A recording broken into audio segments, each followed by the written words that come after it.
Welcome to Poetry with Shing, where we uncover the beauty behind poetry. Today, after a few years of break, we'll be exploring a new literature novel called Howard's End by E.M. Forster. And today's central question will be a quotation taken by Howard's End, the novel itself, from chapter 33. So the quote reads, "In these English farms, if anywhere, one might see life steadily and see it whole, group in one vision its transitoriness and its eternal youth, connect without bitterness until all men are brothers." So the reason why I chose this quote to discuss today is because I think this quote is actually very central to the entire novel itself. So if you are able to understand the meaning behind this quote, you will essentially have already gotten the gist of the entire novel and the message and intentions that Forster had in mind when writing this novel. So our question for today would be to discuss how the character of Margaret, who is the protagonist and main character of the novel, exemplifies or falls short of the concerns encapsulated in this quotation. So for today's video, we'll be going through this question in two parts. The first part, we will be breaking down the quote together, and then thereafter, I will be reading out a model answer for everybody to listen to and get a sensing of how you might be able to approach such an essay question. So without further ado, let's begin dissecting the quote. Since the prompt given is the quote, we have to break it down into a few parts. And in my case, I see the quote as 4 different parts. The first would be, "In these English farms, if anywhere." This will be the first part. The second part would be seeing life steadily and seeing it whole. The third would be to group in one vision its transitoriness and its eternal youth. So what is this it? This it refers to life.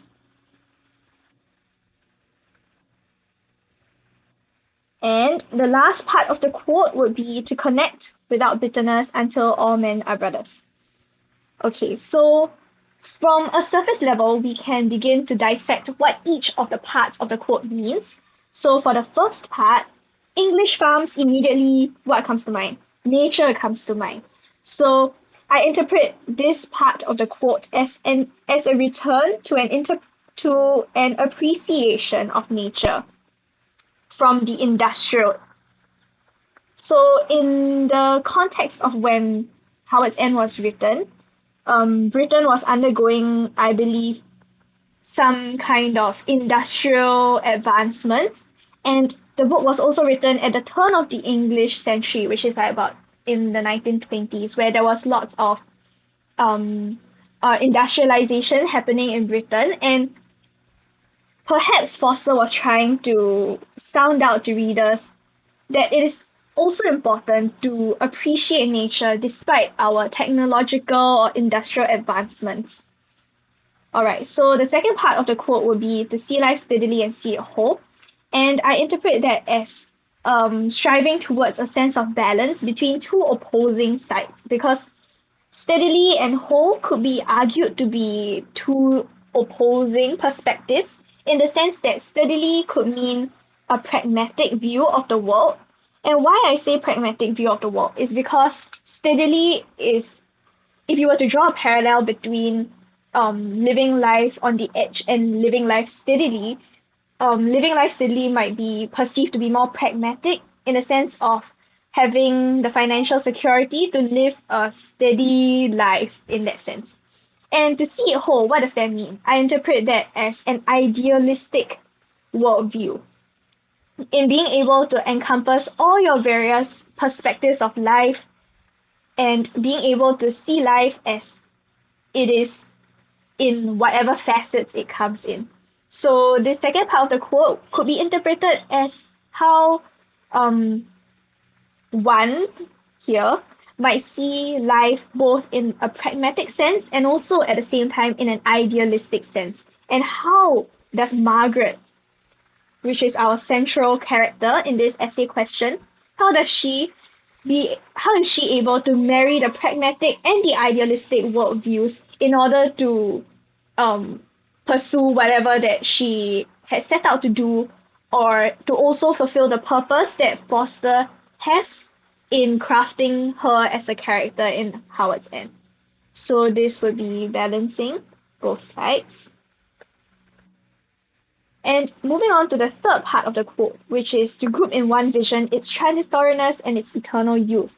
I interpret that as the ability to appreciate both the ever-changing nature of life as well as the timeless heritage, culture, or even inheritance that we receive. And why inheritance? This is because Howard's End deals with a lot of themes of inheritance in terms of how they handle the various houses or places that the various characters lived in or were moving from. So that is a crucial theme in Howard's End. So let me write this down. It's transitoriness, which would be the temporal nature of life and its ever-changing nature. At the same time, eternal youth in its timelessness.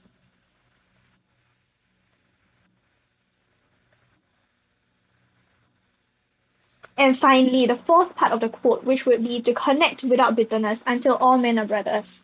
Simply striving to connect with others through kindness and true understanding is how I would interpret the quote.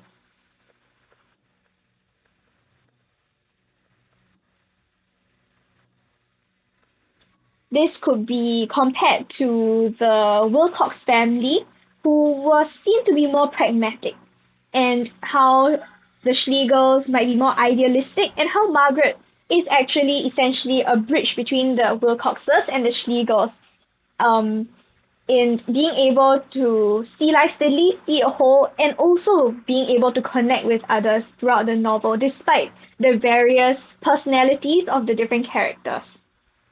Alright, so some closing remarks before we delve into the essay proper would be that ultimately Forster depicts Margaret inheriting Howard's End at the end of the novel. And while Margaret inherits Howard's End at the end of the novel, he also suggests that ultimately it is the people who exhibit qualities of connection, both to nature, between the pragmatic and idealistic worldviews, and also between the past and present, between people who will be the ones that ultimately inherit England. Why do I say so? This is because Howard's End, as I previously mentioned, is a symbol of the turn or the changes of England. And if Howard's End represents England itself, and Margaret, who has certain values that Forster portrays her to have, ends up inheriting Howard's End. Essentially, Forster might be hinting that people with such dispositions are most suited to inherit England as a country itself. Alright, so now let's go on to the essay. So for this essay, I split it into 3 body paragraphs. The first one would be Margaret being able to appreciate nature and the past. So notice that I actually group the first segment of the quote and the third segment of the quote together. So I would be first addressing how Margaret is able to appreciate nature and also the past by reconciliation. And I'll elaborate on that later. And for the second paragraph, I will be talking about how Margaret is able to reconcile ideals and pragmatism, which is addressing the second section of the quote. So this is reconciling ideals and pragmatism, which addresses the second part of the quote. And the third body paragraph would be about how, although Margaret initially falls short of certain values, she ultimately is able to exemplify only connect towards the end of the novel. So that last body paragraph would be addressing the last section of the quote, which is the connect without bitterness until all men are brothers. So let me write that down.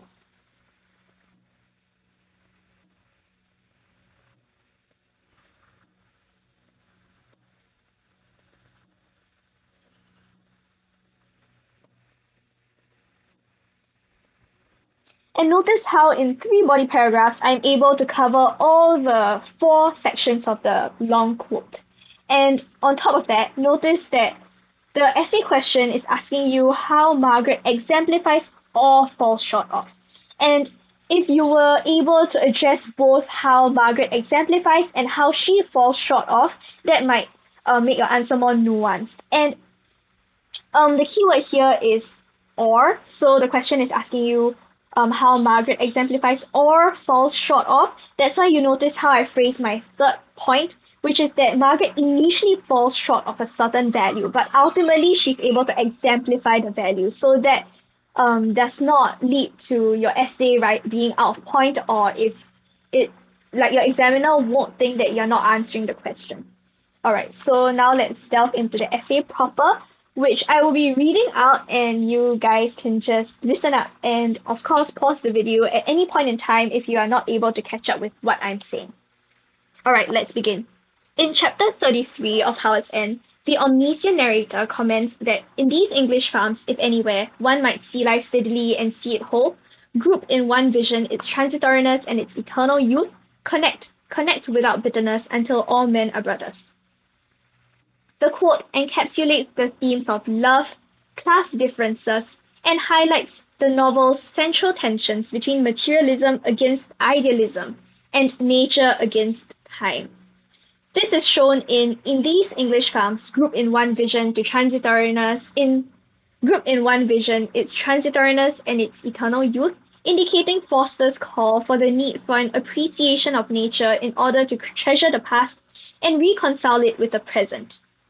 One might see life steadily and see it whole suggests the compromise between pragmatism and idealism, and connect without bitterness until all men are brothers reinforces Forster's beliefs of a dissolving of class differences in English society and connection through love. Margaret exemplifies most of the concerns within the quote, as those that she falls short of, she subsequently learns and improves to ultimately be the epitome of the novel's epigraph, only connect. Forster hence uses Margaret as an embodiment of his intentions in writing the novel. So that's my introduction paragraph. Firstly, Margaret exemplifies the concern in the quote of appreciating nature and the past and reconciling it, through her appreciation of Howard's End and her adaptation to the changes in England shown in Forster's use of symbolism and plot sequencing. This points to Forster's intention of proposing a connection between the past and present of England to fully inherit England and build a positive and successful future of England. The quote mentions, in these English farms, group in one vision its transitoriness and its eternal youth. The notion of English farms point to embracing nature within Howard's End, a traditional English farm, and the tensions between transitoriness and eternal youth highlight Forster's belief of the need to reconcile both the flux of England in the face of modernization and its past. Margaret exemplifies this reconciliation between the past and the present and the connection within nature. Margaret appreciates the past as shown in her memory of pig's teeth in The Wych Elm, a childhood story told by Ruth in passing in the earlier chapters of the novel. Margaret remembers the anecdote towards the end of the novel and specially visits the tree to confirm it for herself. This plot sequencing highlights Margaret's characterization of being able to appreciate the past as she remembers it easily. The symbol of pig's teeth is also emblematic of the traditional past of England. Pig's teeth in the Wych Elm was part of a tradition during Ruth's childhood, already a part of England's past. Back then, the traditional English landscape treasured values like peace and patience, focusing on building relations and mirrored in the nature imagery of English past as filled with rolling hills and pastures. Hence, by remembering the pig's teeth, Forster uses symbolism to highlight Margaret's bringing of these old values into the present, embodying her reconciliation between the past and the present in retaining the positive aspects of the past into the present. This highlights Forster's intentions of emphasizing the importance of connecting the past and the present to create an improved version of England in the future. Additionally, Margaret is shown to be adaptable in the face of ever-changing England, exemplifying her ability to connect the present and the future. When the lease on Wickham Place was expiring, she understood the inevitability of the Schlegels having to move house, as indicated by the characterization of her firmness in seeking a new house. Thus, Forster characterizes her as being able to accept the modernization of England that will take away England's past, including the stench of the mortar, with the stench exemplifying the harms of industrialization on nature. In that way, Margaret is able to exemplify a connection between the present and the future of England that is likely to continue modernizing. Margaret also treats the wych elm as a comrade, indicating the friendship and connection between humans and nature as she and Forster values. As such, Forster, through Margaret, seeks to urge for a connection across time and nature to build an improved future of England. Now that was the first paragraph. Moving on to the second body paragraph, which will be about reconciling ideals and pragmatism. Here we go. Secondly, Margaret exemplifies the concern of reconciling ideals and pragmatism in the quote through Forster's use of juxtaposition in her treatment of practical matters and idealistic enjoyment. Thus, Forster implies that for the human connection and a complete outlook on life, one must embrace both the material and idealistic aspects of life. The quote mentions "see life steadily and see it whole," indicating Forster's call for a balance to be established between pragmatism, suggested by steadily, and ideals, as suggested by whole. Margaret exemplifies this. Forster's characterization shows her as able to communicate in the outer world of telegrams and anger, as shown in how she wrote a terse note to Leonard Bast, simply stating there was no vacancy at the Wilcox business for Bast. Bast, despite being of the lower classes and a subject of the Schlegel's philanthropy, is treated harshly by Margaret, with her directly telling him no, indicating a firm and unfeeling tone. This is due to Margaret's materialism in selfishly, although understandably, protecting the Wilcox family's interests, as she was already married to Henry Wilcox. Hence, Forster characterizes her as being able to place her materialistic priorities first when the time was suitable. Additionally, Margaret realizes the importance of material wealth in foregrounding the agency to engage in artistic and idealistic pursuits. She is cognizant of her standing upon islands of money that indicates her large material wealth as a means for her to explore artistic pursuits, including visiting the concerts, as in the case of Beethoven's Fifth Symphony in Chapter 5. Thus, Forster's characterization of Margaret as being able to recognize the connection between material and ideals, with material fueling the exploration of ideals, encapsulates the notion of see life steadily and see it whole, that the quote, and by extension Forster, champions. Finally, Margaret initially falls short of connecting between classes in England, but ultimately exemplifies only connect through the themes of love and inheritance, brought out by Forster.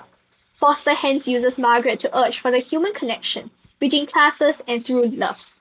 The quote mentions connect without bitterness until all men are brothers, highlighting Forster's belief in the importance of establishing genuine relationships across English society. Margaret initially falls short of connecting between classes in England.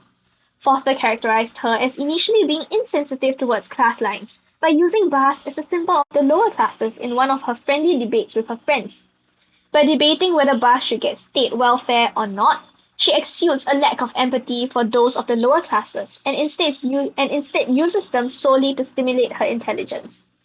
However, Forster subsequently characterizes a growth in Margaret through the theme of love, and she begins to exemplify only connect.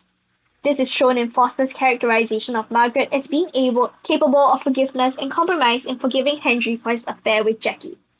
"I've already forgiven you," said by Margaret, highlights her open-mindedness in being willing to connect with Henry and trying to understand his perspective, thereby making a compromise due to her love for Henry, and hence establishing true connection between them. Thereafter, through the theme of inheritance, Forster uses plot sequencing to reveal Margaret's future bequeathing of Howard's End, a symbol of England, to the Helen Bast classless child. This is symbolic of Margaret's ability to unite the classes to establish a classless England in future, as she decides to give the classless child England.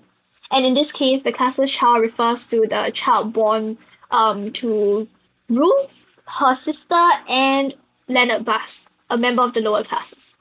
Thus, Forster paints Margaret as ultimately exemplifying connection without bitterness until all men are brothers, both in the aspect of reconciliation due to marital love, as is the case between Henry and Margaret, and across classes through the eventual inheritance of Howard's End by a classless child. Forster thus champions for connection both between individuals of the same class, as are Margaret and Henry, and connection between classes in the future of England. All right, that was the third paragraph. And for our final conclusion paragraph, to conclude, Margaret exemplifies the concerns encapsulated in the quote. She's able to connect with nature and across time, as well as reconcile between material and ideals and across class. Through Margaret, Forster hence seeks to show that the future of England should be an empathetic society where there are no classes, connection and sincerity will reign, and elements of nature and the past will prevail. Alright, that was the end of the essay. Hope you enjoyed our discussion of the central quote of Howard's End by E.M. Forster, and look forward to seeing you at our next episode of Poetry with Shing. Thank you and goodbye.